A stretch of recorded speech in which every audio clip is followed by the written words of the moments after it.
definitely not finna fix your lips to say something negative. So while I understand that there's a lot that Black women have to work on, y'all know I'll be the first one to call it out.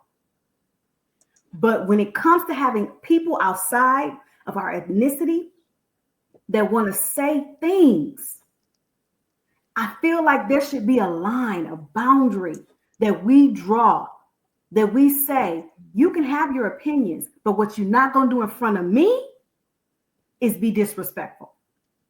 Have your opinions, but you're not going to be, you're going to put some respect. You're going to put some respect on it. So they really can't have an I'm opinion. allowing, no, they You can want have them to have something. no, you can have a You different can let them. opinion. But Joe, you and I both know there's a respectful way to deliver it. And then there's a way that you deliver it that you really don't care how you coming off. You really don't care. You really don't. Yeah, because Joe, but like, I understand what you're trying to say, right? And basically, I'm kind of in the same situation as the lady from the outside looking in, because I'm not in America, right?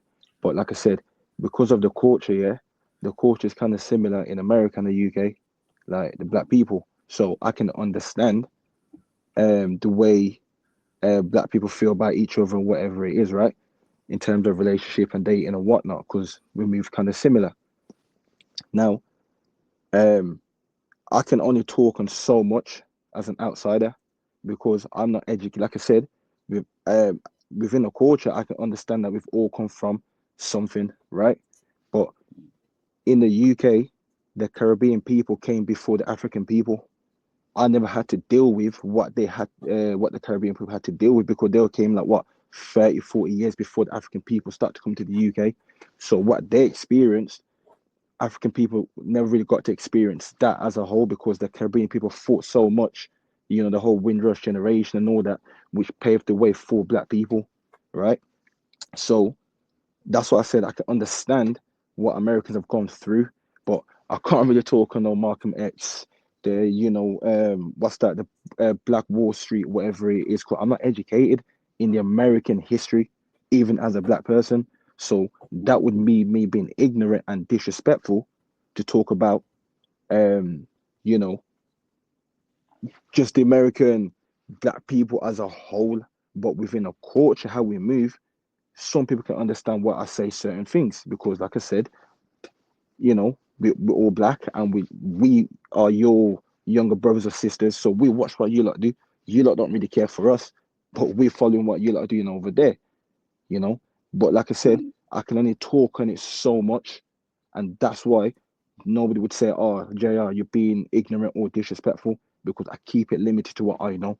Yeah, like I said, Miss Price, it's we're getting closer to the truth, you know. So yeah, calling out the Black men and whatnot in terms of standing up, yeah, we do have to stand up because they open the door for the disrespect to come in.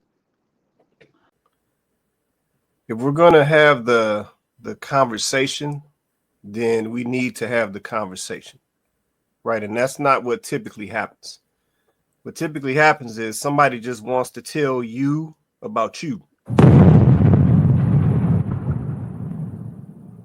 but they don't want to. They don't want you to tell them nothing about them.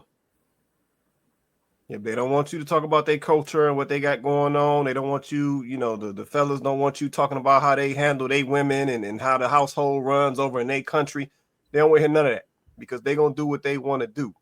And that's it. And they don't want to talk to nobody who got anything to say about it. And that's where the disrespect, that's where the ignorance comes in. It's like if you really want to have the conversation, let's have the two-way conversation. Yep, if you really want to come on my platform and tell me about myself, then invite me on your platform to tell you about yourself. But see, that doesn't happen. Yeah, we even see some things in the community. Yeah, I've seen some guys from some different backgrounds of different races, you know, engaging with, you know, Black women. But I don't see the Black men engaging with they women.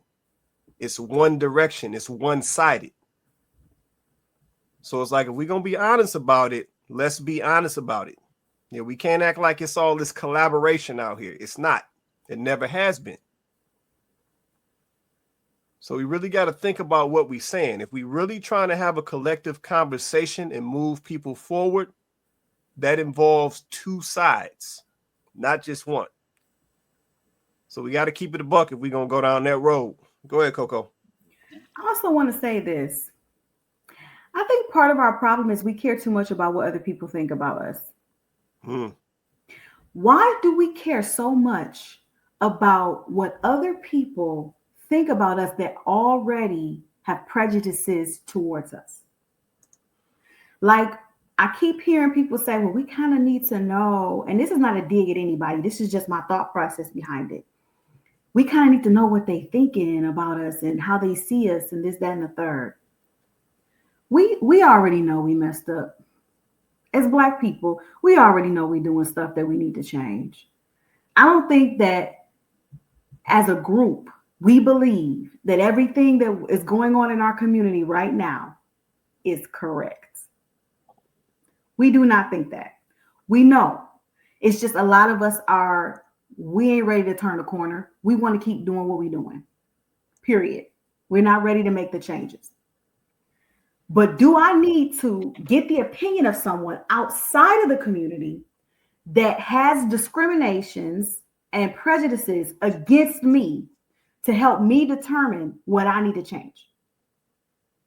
Now, if they were coming to me in good faith, right? Like Quay said, if they were coming to me in good faith to have the conversation, like a real conversation, where they wanted to understand why maybe we operate a certain way in our community, they want to ask questions and they really want my opinion and they want me to answer them truthfully, right?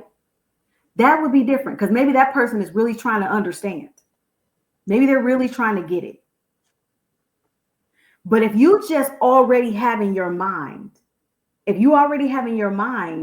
a preconceived idea of the Black community being lazy, the women being loose, and you already kind of have these feelings and these thoughts, then why is it my responsibility to change your opinion? That I didn't give you that opinion to begin with, but now I should want to change your opinion, your preconceived notion. Why should I care? What's good? It's your boy Quay Price, holding it down for Candid Convos. Man, if you enjoyed this video, man, go check out this next one.